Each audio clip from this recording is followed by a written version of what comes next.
Don't tiptoe your way to death. Like, none of us are getting out of this world alive. Don't tiptoe your way to death. Life is meant to be conquered. It's not meant to be lived. It's meant to be conquered. If you're feeling dead, empty, unfulfilled inside, like I was at 20 years old in Iraq, there's something inside of your heart that's calling you. You need to go after it. And in order to actually achieve it, you have to build you. So focus on you, build personal development into your life. Fuck, if I can accomplish what I've accomplished, you can too.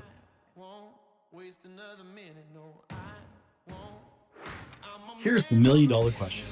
How do men like us reach our full potential, grow into the men we dream of being, while taking care of our responsibilities, working, being good husbands, fathers, and still take care of ourselves? Well, that's the big question. In this podcast, we'll help you answer those questions and more. My name is Brent, and welcome to the Fallible Man Podcast. Welcome to the Fallible Man Podcast, your home for all things man, husband, and father. Big shout out to Fallible Nation and a warm welcome to our first time listeners. Hey, there's a lot out there competing for your attention, so thank you for taking the time to check us out. I hope you enjoy the show. Be sure and leave us a comment or a review. Reach out to us on any social platform at The Fallible Man. Tell us what you thought of the show. I'd love to hear what you think. My name is Brent. Today, my guest is CEO of Conquer Academy, Jeramiah Solven. Jeremiah, welcome to the Fallible Man Podcast. Brent, thanks for having me, man. Excited to provide some value to your audience. Guys, you are all in for a treat today because when I deliver, I try to over-deliver and change your life in this one session. So I'm going to do my best. All right. Now, that's a big boast right there. So we're going to hold you to it, but I think we're not going to have any problems with that. Jeremiah, I like to start nice and easy. So how's your trivia skills? Trivia? Oh, man. I honestly, we'll find out. But I only focus on a couple of things. I focus on improving myself every single day, setting goals and winning, and then I shut everything else out. So we'll see. All right. Here's the trivia question on the show, guys. And you play along at home.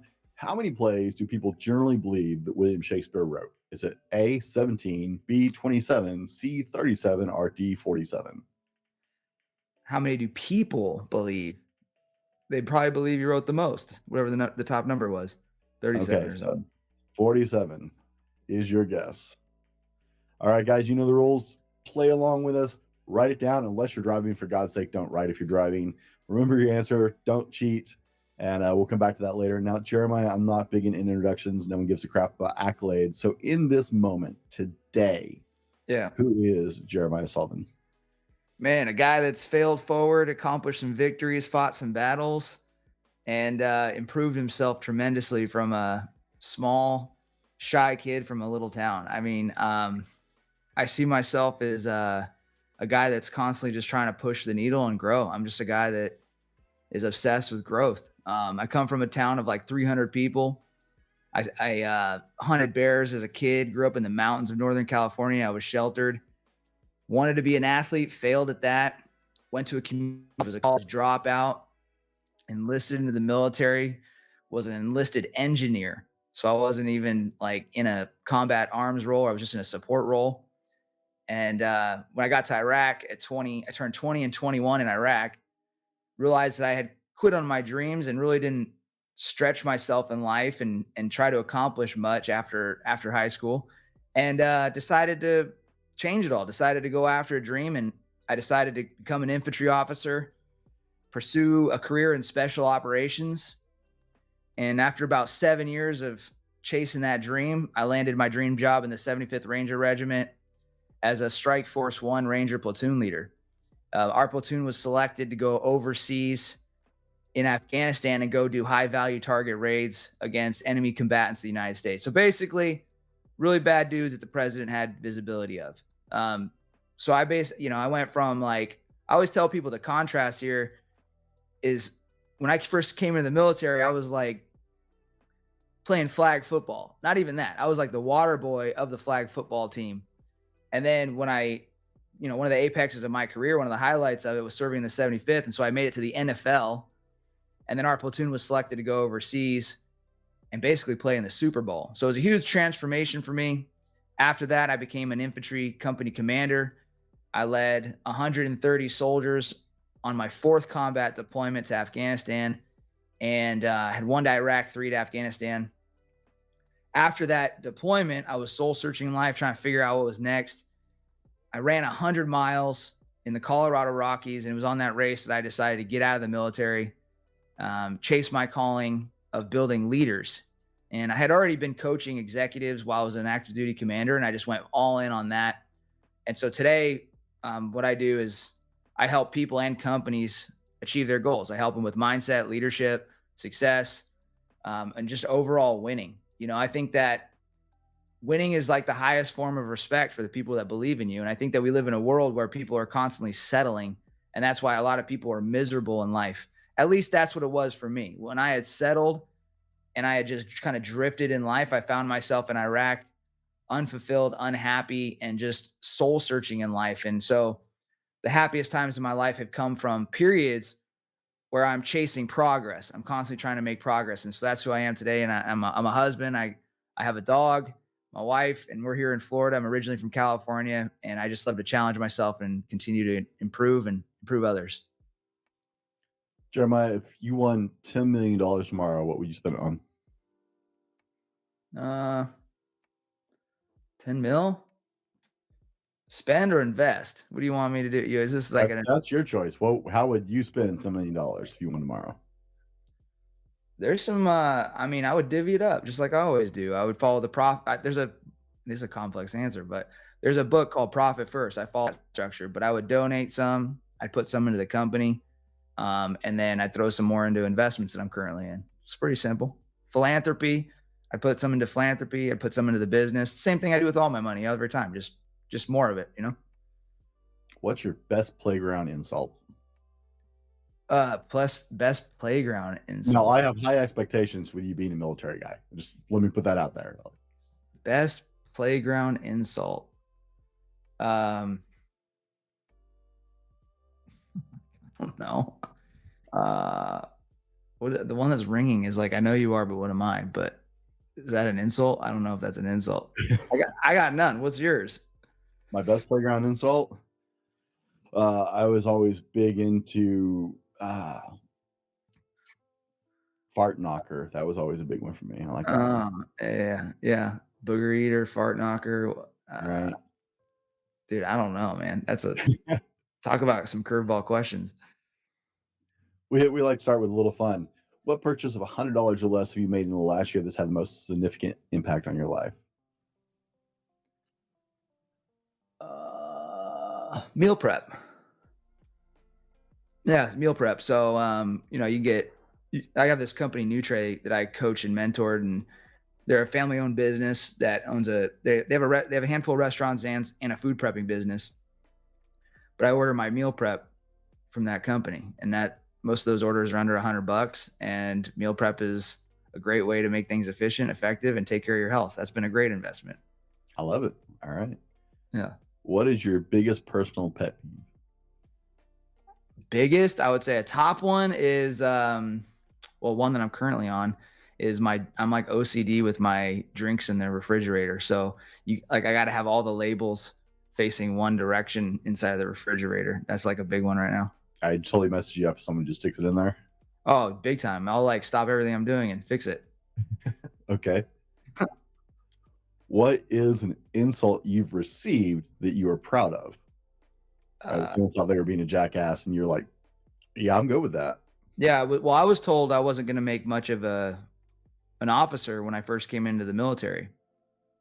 I was sat down and I was chasing a dream, and I struggled with believing in myself a lot as a kid, big time limiting beliefs. Didn't think I was very smart. Struggled a lot. Had imposter syndrome, fear of failure. And when I started pursuing my dream of becoming an infantry officer, that was a big leap of faith for me. And then I found myself sitting across the desk from a lieutenant colonel who was counseling me on my performance. And I was about a quarter of the way on the way to this journey. And she was telling me it was evaluation time. She was like, I don't think that you're going to make much of an officer. And when she said that, she was basically telling me that I wasn't politically correct enough. I wasn't professional enough, that I was, kind of had too much of a chip on my shoulder. There was a lot of reasons why she was saying that. And when she told me that I wouldn't make much of an officer, that gave me the fuel I needed to become a great one. Okay. What if I sat down with your family at the dinner table, right? What story a fun story they telling you?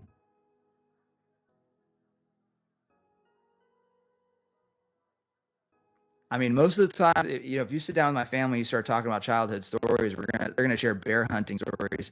Probably like, um, when I was a kid, I always wanted to like do a good job. I wanted to be perfect, and I think a lot of people can relate to that. I didn't want to mess up. And even though I had so many personal insecurities and flaws, like I messed up all the time. I just got really used to failing. But one of the things that I did is I used to hunt with my dad. And I remember we went out and got this, I hunted a squirrel for like one of my first hunts. And after I caught the squirrel, I shot him. We ate everything that we killed. I took it to the house and I'm out there in the driveway and I was skinning it. But when I skinned it, it was like I was trying to be perfect with every little like cut. I didn't want any mistakes made, and so I don't know if that's a funny story, but it's a unique story, and that like kind of shaped my. It kind of shows who I was as a kid, and then like some traits that I have now. But it was like trying to be perfect and just peeling back the skin of that squirrel and just doing a really good job. And I think that was like it was a strength that I was like that, but it was also a flaw. Because when you go your whole life trying to be perfect, you basically struggle with imposter syndrome. Deep down inside, you know that you're not ever perfect. So you're trying to be perfect, but deep down, you don't feel perfect. So you constantly get like, even when I was in special operations, and when I stand in front of those leaders in $1 billion company, I'm like, there's parts of my childhood that come forward. I'm like, man, I don't deserve to be up here. Who the hell am I? So I think that, it's not so much of a funny story as it is an example of like, you guys are out there. All of us struggle with limiting beliefs. All of us struggle with wanting to be something that we're greater than how we see ourselves. And you can't ever let that stuff hold you back. Don't ever let it hold you back. Even if like, you just have to welcome the failure that comes from it. What's your favorite ice cream? Oh, bro, I haven't had ice cream in freaking like 12 months, dude. Seriously, picked everything up in my life and I got down to 8% body fat. I haven't touched. We had pizza for the first time in like a year and a half, 2 years, like a couple of weeks ago. Favorite ice cream is anything with chocolate and peanut butter, straight up. Yeah. But Okay. don't say ice cream around me, bro. I'm trying to keep it tight. You know what I mean? What is one thing everyone should know about you before we dig into today's show? That if you want to achieve something bigger in your life and you feel like success is meant for others and not you, I'm a great example of somebody that believed the same thing and overcame the challenge. I went from small town, shy kid, not wanting to speak up in my class, to serving with the best and the best in the 75th Ranger Regiment in special operations, and then company commander. And now I'm a successful entrepreneur and I coach people all the way up to 8 and 9 figures in business. I'm not very bright. I'm not the smartest. I'm not the fastest. I'm just a guy that has gotten used to confronting his insecurities, his challenges, and has accepted that success is meant for whoever goes after it. Okay. Guys, we've been getting to know Jeremiah just a little bit in this part of the show, give you some insights into who he is. In the next part of the show, we're going to dive into story, mission, and purpose. We're going to roll to our sponsor, and we'll be right back with more from Jeramiah Solven. Are you tired of tossing and turning at night, searching for that elusive perfect pillow, or just better bedding in general? Well, look no further. Our podcast is proudly sponsored by MyPillow, the renowned American pillow manufacturer. With over 50 million pillows sold and a legacy of quality, MyPillow knows that you work hard for your money and want quality products at an affordable price. That's why they're offering all TFM listeners and friends the special promo code for massive savings year-round. Enjoy some of the finest sheets, pillows, slippers, mattress toppers, bath towels, and comforters on the market today. Save big when you order with free promo code TFM. That's TFM, the Valuable Man Podcast, obviously, on all 250 quality American products at MyPillow. MyPillow is here to transform your sleep experience. And as a special treat for our listeners, you can enjoy up to 80% off your order with the code TFM. Yes, you heard that right, up to 80% off. You'll not only enjoy some of the most comfortable and cozy products you've ever bought, but also support a great American company, the Fallible Man podcast, and save a ton of money doing it. It's really a triple win. So why wait? Head over to mypillow.com/TFM or call 800-796-9775. That's 800-796-9775 to order now. You can't be your best without a good night's sleep, and MyPillow delivers. Guys, welcome back. In the first part of the show, we were just spending some time getting to know who Jeramiah is. In this part of the show, we're going to talk about story, mission, and purpose. Now, Jeramiah, we've talked a little bit about your story. What was the jump-off point? You said you joined the military and you started in engineering. What was that jump-off point that said, I want to go combat and then move towards the upper echelons like the 75th? Yeah, man. There's a point in everybody's life where they reflect on what the hell they're doing. You know, a lot of people just like tiptoe their way to death. And for me, what ended up happening was when I was in Iraq at 20 years old, I had a lot of time to think. I had a lot of time to reflect. And I was laying in the middle of this city, Baku, Iraq, and there was a gunfight going on about a mile from my location. The 82nd Airborne were going through and clearing this village. And so I was reflecting a lot on life. I was reflecting a lot on, in high school, I wanted to be an athlete. And I was reflecting on failing at that. And then I was reflecting on failing really in school and college. I went to a community college and dropped out. And so I failed at that too. And so I was just reflecting on life.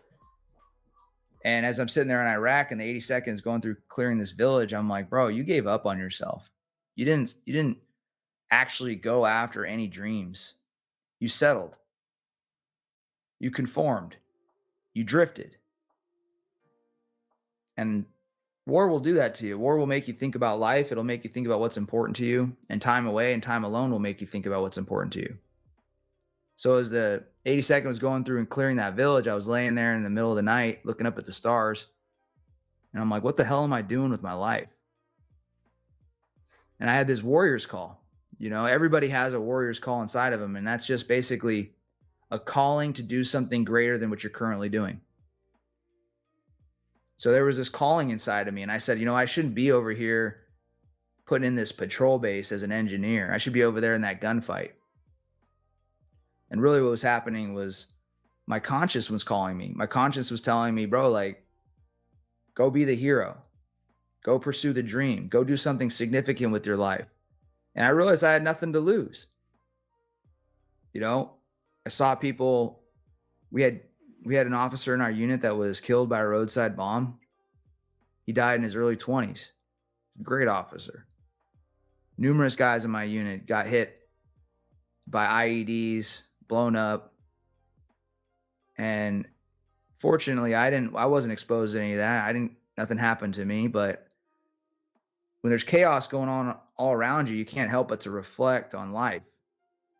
And so that's what happened. And I made a commitment. To go, you know what? I said, I love some things about the military. I just got clear. I got clear about what I wanted and what I liked and what I didn't like. And I said, I want more of the military, more of these things. I like the service. I like helping people. I like making a difference. I like the competition. I like climbing the ranks. I like all that stuff. But I don't really like this over here. I really don't care so much for my job. I mean, it's okay, but it's not that great. It's not what I really want. Not only that, but if I keep going this direction, I feel like I'm still kind of settling. So why don't I change directions? And so I decided to go back to school and finish what I started because I don't like to quit shit. I decided to become an infantry officer because I wanted to make a difference. I wanted to be in a position where I could be impactful. And I decided to get into special operations because I wanted to bet on myself. I wanted to give myself a shot. And so that's what ended up happening. And I pursued that dream, and it was a long, lonely road, but I achieved it. And the entire time I just like prayed to God every single night that if he helped me get that job, that I promised to pay it forward tenfold. And so I had to change everything, man. I changed my entire life. I changed me from the inside out. I mean, I didn't read a full book until my 20s. And I went and I read 42 books in 52 weeks. I had a hard time with the Army 2 mile run. And then I'm running 5 miles, 12-mile ruck march. And, I'm doing that in close to 2 hours. And then I went and I ran 100 miles in the Colorado Rockies. So like this was a whole transformative experience for me. And when that happened, it was like I found peace, man. I found happiness. Progress creates happiness. It really does. Okay. Now, where was this in your relationship? Right? Because along the way, you're married now. Is that right? Yeah, I met my wife in Iraq actually. Okay. So, how do you balance such a crazy busy position as an infantry commander? Because not everybody listening necessarily understands the whole military structure, whether they've been or served or not. But that's, I mean, crazy position, Yeah. especially during wartime. So, how do you balance that and being a husband and deal with everything that comes with that? The key to balance in a relationship is presence. But I had to learn that the hard way. The way that my relationship has survived, like I met my wife in Iraq and we were just friends. And then I pursued her for about 6 months, trying to like take her out and to go on a date over there in Iraq and stuff. But anyways, it ended up we kicked it off, and then we've done long distance. Before we were married, we were dating in the military. So she was at one base, I was at another. And then we did that for a few years. Then she got out. I was in school. She moved in with me. Anyways, that continued to go on and on. And so our marriage for the last 16 years has been entirely fast paced, constantly moving. And there's been a lot of failures on my part, tons. Okay.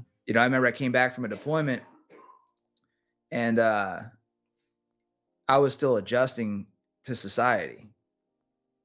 You know, Coming back from Iraq and Afghanistan, it takes a while to get accustomed to the United States and to people. It just there's an adjustment that has to happen. But anyways, what ended up happening with me and her is that I'm sitting on the couch one night with her. She's on one side of the couch, I'm on the other. I'm on my phone. She's kind of sitting there just waiting, kind of like patiently waiting. The TV's on, but the sound isn't up. And she's like, "You're home, but you're not present." And when she said that, I realized like I got mad because I'm like, "What do you mean I'm not present? I'm here." And I like threw a little fit and got defensive, but she was right. And so we got into a big argument, but then we put a solution into place, and I realized that she was right, that I just wasn't being present. And so what I realized after being gone multiple deployments, being gone during training exercises, and as a commander, you're in the military, you're working 24/7. Like your phone rings on Sunday night at midnight, it rings Saturday at midnight. It doesn't stop. And when I was overseas in Afghanistan, I had 4 platoons underneath my command. All of them were on, like, 2 of them were on the day shift, one was on a night shift, one was on a swing shift, and I was on all shifts. So like you're constantly being pulled in all these different directions. It's like having 130 kids, newborns, constantly pulling you. "Hey dad, I need something. Hey dad, I need something." And my point with all that is that the key, if there's any threat of balance in managing relationships in life, it's in presence. Your wife, your partner, even if it's your husband, most people don't need a lot of time. They just need undisturbed present time with you. If you sit down with your wife for 15 minutes, it's more valuable to her than 90 minutes of you sitting down fucking off on your phone. The key is presence. That's where you find the balance. Now, I want to note here, guys, if you think dating is already hard, try adding it into a war zone while y'all are both deployed. Yeah. Just putting that out there, I know a lot of guys are struggling on the dating scene, and I can't even imagine all the complications that come with the added characteristics of the way you guys started your relationship. Yeah, well, the reason why people have a hard time with relationships is because their relationship with themselves sucks. That's the real problem. What I mean is, like, when you don't value yourself, when you have problems with self-doubt, when you have problems with you don't like who you see in the mirror, you have insecurities, you know that you're not doing as well as you should financially, with your health, with your fitness, with every aspect of your life, and you're looking in the mirror, you're unsatisfied with you. So what ends up happening is you seek your validation in somebody else. And you're never going to find validation in somebody else until you validate yourself. And so actually what ends up happening with a lot of guys is because they don't love themselves, they seek for the validation in the girl, and maybe they do get her for a little while, but then they become needy. They become needy because they want that validation. They constantly want the girl to make them feel better because they don't feel good about them. And human beings only want what they can't have. So if you're a male and you're in a relationship where you're being desperate, you're wanting the girl all the time because you don't feel good about you, you're actually pushing her away because she's picking up on your energy that you're desperate and that you're not in a you're not in a humans move towards what they're attracted to. So if you're being desperate, you're not attractive. She's not attracted to you. She wants what she can't have. So that in order for you to become what she can't have or to become attractive, you have to become so good and validate yourself at such a high level that you're the most attractive thing that she can see. So in a relationship, my wife and I, we met as junior soldiers in the military, bro. $1,500 a month. That's what I was making. Before I joined the military, I worked at a temp agency. Okay, I had tried to get a job at Outback Steakhouse. They wouldn't hire me. So I got a job at a temp agency, making minimum wage. And then I'm in Iraq as an engineer. I'm a junior soldier with my wife. But now look at the evolution. I've continued to grow and improve. So my relationship with my wife has sustained because I have continued to grow. If I would have stayed the same, she would have grown, and then I wouldn't be attractive to her anymore. She'd want to go move on. So there's an obligation with the man in the relationship to keep improving so that he remains attractive to the woman.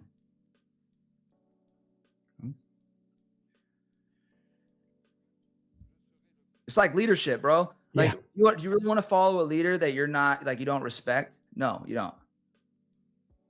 So I'm a just woman doesn't, processing. yeah, a woman doesn't want to follow a man that she doesn't respect. She's not attractive to a man that she doesn't respect. So what you said was like, what's my advice for guys in a relationship and they're dealing with trying to balance the relationship? Focus on presence and then make yourself attractive to your partner and constantly work on yourself. And I don't mean that bullshit working on yourself where you're studying personal development books and then not doing anything. I mean, like, really, truly working on yourself, like confronting your weaknesses, like looking yourself in the mirror and realizing, bro, like, I don't like this, and this about me. You know what? I don't like the fact that I'm not consistent in the gym. I don't like the fact that I'm not eating healthy. I don't like the fact that I'm people pleasing all the time. I don't like the fact that I'm not being direct with people. And then fix those things. And when you do that, the woman sees you and she's like, well, you develop a strong relationship with yourself, which is attractive. Everybody wants to be around that, man or woman. So that's the key. Is you build yourself. That's the key to a successful relationship. Now, Jeremiah, you have a lot of insights in this. And in that comes from the fact that you're a coach now, that you have Conquer Academy. We'll dig into Conquer Academy in a couple minutes, but you coach people into becoming a better version of themselves, into growing into the people they want to become. Yeah. And there are a lot of people out there who want to grow.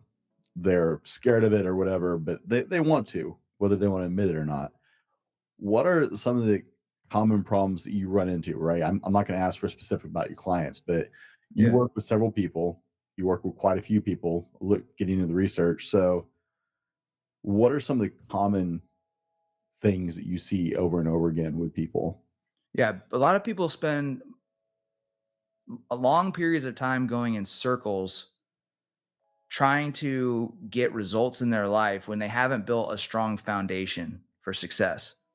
Okay. So I run into a lot of people that are chasing, they want more money or they want to start it. And I said, I've worked with 8, 9 figure entrepreneurs, but I also work with people that are in 9 to 5s that are looking to get out of that, or people that love their job and they just want to feel better. They want to feel happier, and they just want to become the best version of them while they're in that job. Like I got an IT guy here in Florida, up in Boca, that just joined my program last week.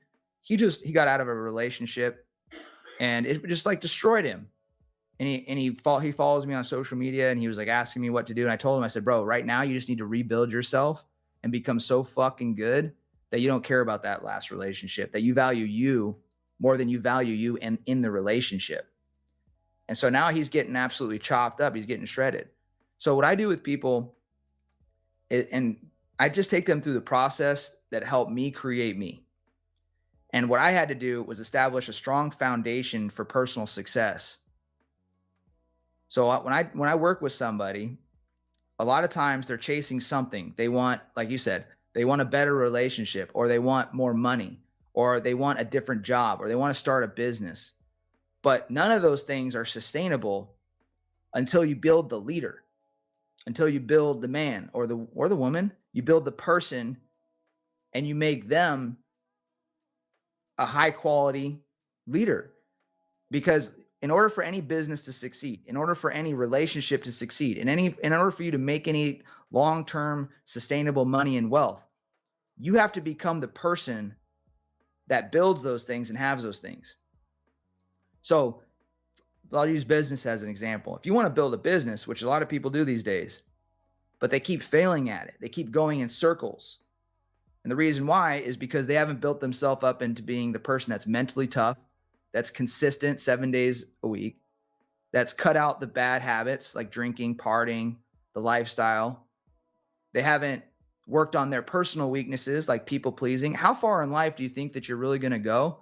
How far in business do you think you're really going to go if you're not mentally tough, if you're not disciplined, if you're not consistent, if you're not in shape, if you can't handle stress?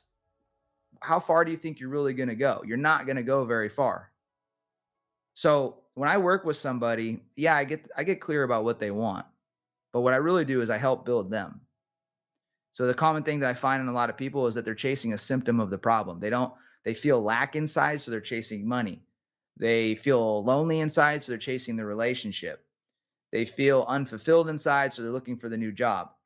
But the solution to fixing all of those problems, which is what I had to do with myself, is I had to work on me. And so that person needs the foundation. They need to train every single day, 7 days a week. They can have a recovery day in there or two. That's fine. But you need to be working on your body every single day. You need a morning routine that works for you. What I teach my clients is body, mind, soul. Every single morning, you do something for your soul, you do something for your mind, and you do something for your body. You get moving. And then you need to be studying personal development every single day.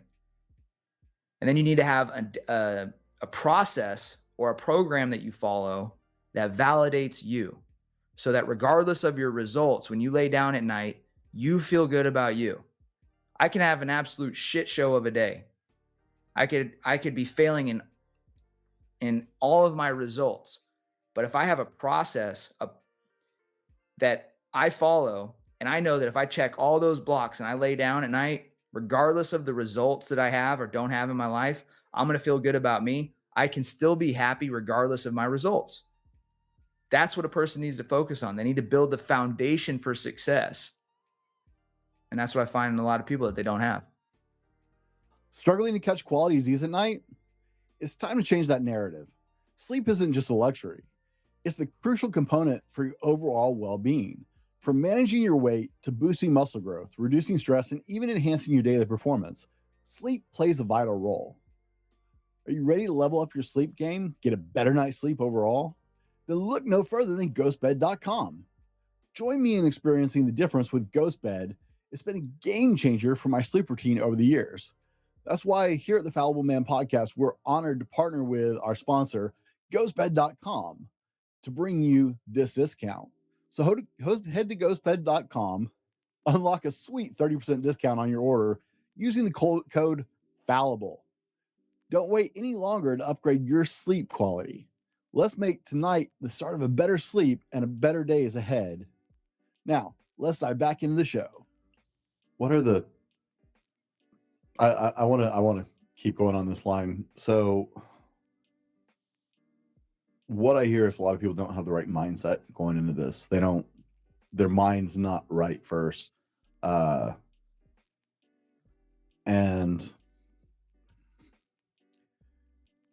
one of the things I've run into with a lot of guys is teaching mindset, right? Teaching people to get in that right frame of mind to pursue these things that they really want to.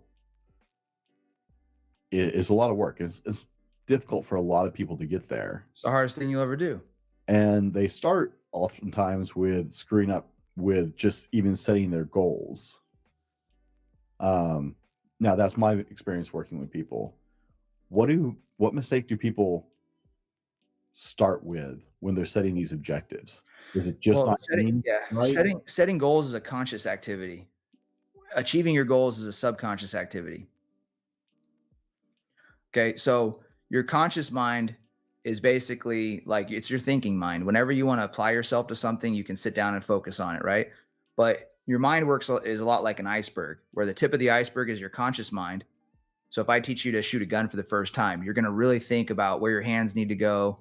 You're going to think about looking down the crosshairs of the scope, or if it's just bore sights, you're just lining up the sights, right? So you're going to apply conscious thinking to that activity. All right. But the bottom part of the iceberg is your subconscious mind. This is where all of your programs are stored.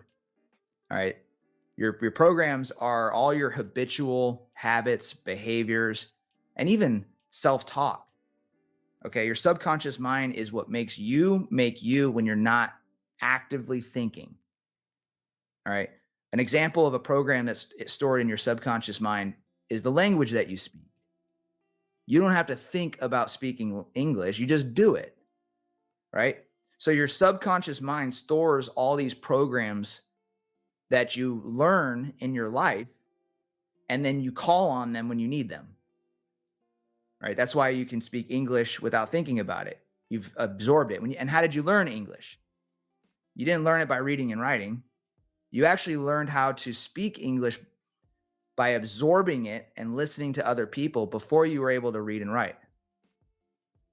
So your subconscious mind is like a recording system. It constantly records your entire life. And so what's happened with a lot of people is they've recorded bad habits their entire life. They've recorded habits of when they fail, they stop trying. Or they've recorded habits of trying 5 days a week, but not 7 days a week. And so what ends up happening is, as adults, when they realize that they want to change, they want to be more consistent, they want to go after these goals that they've set, they're bringing bad subconscious habits to the new version of them. And they haven't worked on them. They haven't gotten rid of the inconsistent habit that they have. They haven't gotten rid of the negative self-talk habit that they have. Okay. Like most people's, holy shit, man. Like most people's self-talk, if you talk to people the way that you talk to yourself, everybody here listening, you wouldn't have any friends. Most people, like 90% of society, talk shit to themselves all the damn time. So how can you expect to get anything done if you're constantly belittling and talking yourself down? How can you constantly go after your goals when you tell yourself you're never going to be able to achieve it? So when you set a goal, that's a conscious activity. You can activate your conscious mind. You say, all right, I'm gonna get clear about what I want. But then after you've created the goal, the problem is that you've brought you to that process. You brought your old patterns and behaviors to it. So what really has to happen is that person has to reprogram their subconscious with a new program that sets them up for success with their goals. In other words, they need to develop consistent habits on a daily basis. They need to learn. And the way that you do this with people is you just teach them how to develop good habits with basic shit. Like if teaching a person how to train 5 days, 6 days, 7 days a week is a great way to teach them consistency. And once they start developing that with their body, then they can be consistent in everything else, relationships, the business. So you have to literally rebuild a person in order for them to accomplish their goals. And that's why so many people fail. They use a conscious activity to set the goal, but then the subconscious program is in the way and it keeps pulling them away from it.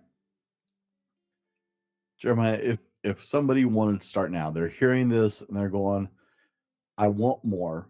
I don't know how to get there. What are the first 3 steps for someone to take? First 3 steps are you need to confront your weaknesses. You're never going to get what you want until you become who you know you could be. That's the thing, is like the purpose of your goals is not to achieve, it's to grow. So if you want to get started, your focus should not be on getting to the result. Your focus should be on building yourself into the person that achieves the goals. So how do you start? You need to have a real conversation with yourself. You need to sit down, be direct with you, tell yourself where you're failing as a leader. Tell yourself that, you know what, I have in my past, I haven't been working as hard on me as I should. I have been skipping the gym. I have been stuffing my face full of food that's not good for me. I have been setting a bad example, but I'm going to dedicate the rest of my life to fixing those weaknesses. And weaknesses don't go away in a day. They take time and they take failure. So you're going to fail and stumble and fall. So if you want to get your life together, number 1, confront your weaknesses. Number 2, embrace failure. Failure and success are the same direction. So if you're not failing on health, wealth, relationships, your career, if you're not failing and progressing, like you're staying stagnant, you're in complacency. You're in what I call as the complacency quicksand. Feels nice and soft. Next thing you know, you can't get out. And then the last thing is build an environment that's conducive to your growth. The thing that caused me to transform from shy kid from a little town to Ranger officer, then commander, was I got around the right people. I embraced fear. I was uncomfortable the entire time. I put myself in the rooms I needed to be in. I felt like that imposter. But when I got in the room, my perception of myself changed and I rose to the occasion. And that's how leaders are forged. Okay. So everybody here, you need to build an environment that's conducive to your growth. An environment that's not conducive to your growth is one where you have friends that are just as negative as you, ones that pull you towards self-destructive or self-sabotaging behaviors. The world is set up to actually like pull you away from your goals and destroy you. You walk outside, if you're trying to get in shape, what happens? You go down the street, you go by 10 fast food restaurants that are literally trying to kill you. You know, you're constantly being marketed and sold shit to buy stuff that doesn't actually like make you feel better. It's just people trying to sell you shit. And they're trying to take your money. So you live in a world where your environment is constantly trying to bring you down. So what you need to do is build up a team around you and an environment that's conducive to your growth. When I'm trying to get down to 8% body fat, which is what I just did, 8.6, I get rid of all the snacks in my house because I don't want that temptation. I get everybody around me to know that I'm going after this goal so that when I have a weak moment, they help keep me on track. I don't want a fair advantage when I'm approaching my goals. I want an unfair advantage. Like when I was in the military, I learned how to fight and win at war. One of the things they taught me as an infantry officer was that if you want to win at war, you need to bring 3 friendly forces for every 1 enemy that's out there. You need a 3-to-1 ratio. So when it comes to your goals and when it comes to where you guys want to achieve in life, stack the odds in your favor, 3-to-1. Get the coach, get the mentor, get the friends, get the environment, get the house set up the way that you want. Get everything set up to force your growth and force you to grow into the person that achieves your goals. Tell us about Conquer Academy. Yeah, Conquer Academy is my leadership and high performance coaching company. We help people set goals, achieve them. We help them work on their leadership. My basic program is called The Table. In that program, we build you. We build you into the best version of you. It goes for like $300 a month, or you can do like up to $2,000 for the entire year. It's a stepping stone for somebody. And then I got the winner's table.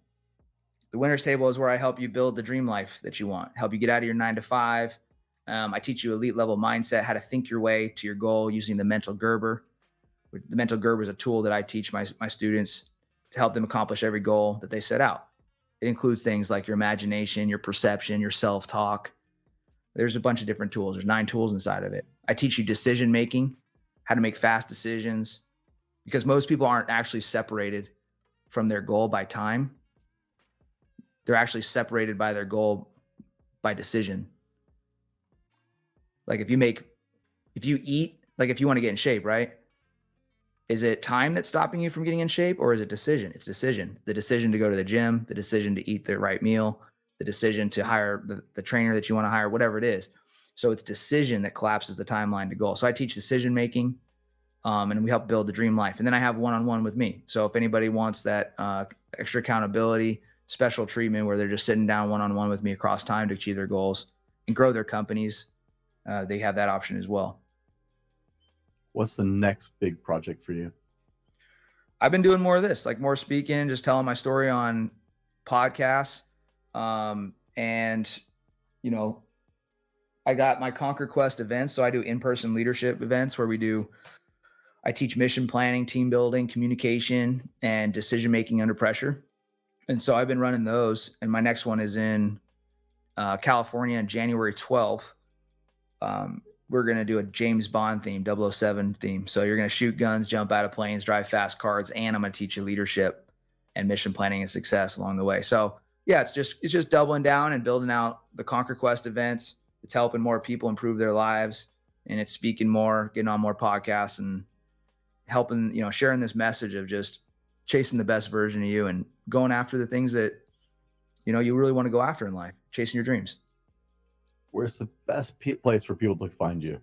Just Instagram. And guys, I'm very hands-on my Instagram. And if you guys message me, it's going to be me that responds. It's just Jeramiah Solven, JeramiahSolven, Jeramiah Solven on Instagram. Let me know where you're coming from, because I've been getting on a few of these shows, and it'll help speed things up as far as the rapport goes. Me and you getting to know each other, I'll know where you're coming from and kind of have an idea of what's on your mind. So just say the Fallible Man, podcast or whatever. And just send me a message on Instagram, and I talk to everybody that comes through. I'd love to meet you guys and help you out in any way I can. And of course, guys, we'll have all those links for Jeramiah down in the show notes or the description, whatever platform you're on. Now, I know you all actually give a crap about how many plays Shakespeare wrote. Not really, but, it is a show. So the answer, you guessed 47 as the maximum answer. The answer is actually 37.